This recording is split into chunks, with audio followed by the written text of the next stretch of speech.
previously owned homes in over a decade.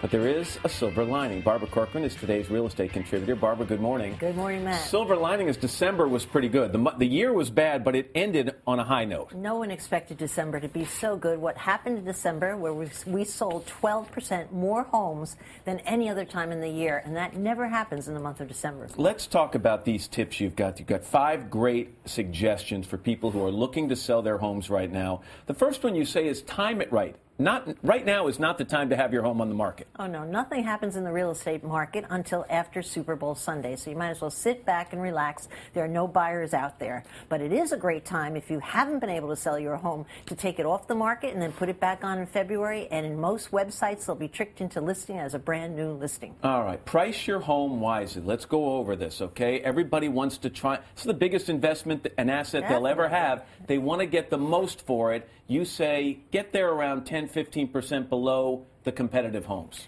Well, of course, the competitive homes, what they're asking, not what they're selling for. Right. This is no time in this market to build in wiggle room, which is a common sense way that people approach it. You won't get that wiggle room. You have to decide what you can possibly live with and price it right there. But you know what happens. If you put a price on your home and it sells instantly, you're always going to be haunted by the fact, I could have gotten more for that home. It's going to drive you crazy for the rest of your life. But I'm telling you, it's not as bad as wondering why your home just never even sold. All right, this next one is a really good one. Get an inspection of your home before you list it. You've got to get the skeletons out of your own closet before the buyer does. 2 out of 3 deals that buyers walk away from, it's because of a home inspection. They go back and renegotiate the deal.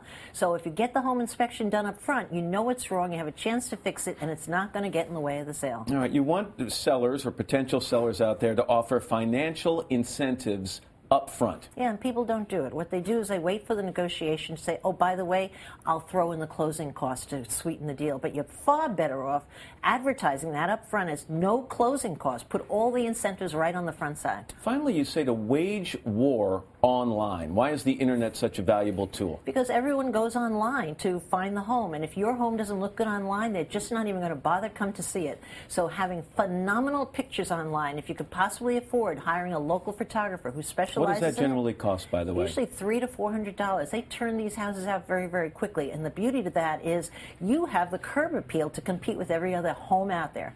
And finally, you say, if you're going to spend a little money to try to help you sell your home, spend it on the 3 key spaces. Of course. And the 3 key spaces, number 1 is the kitchen. Surface improvements in the kitchen.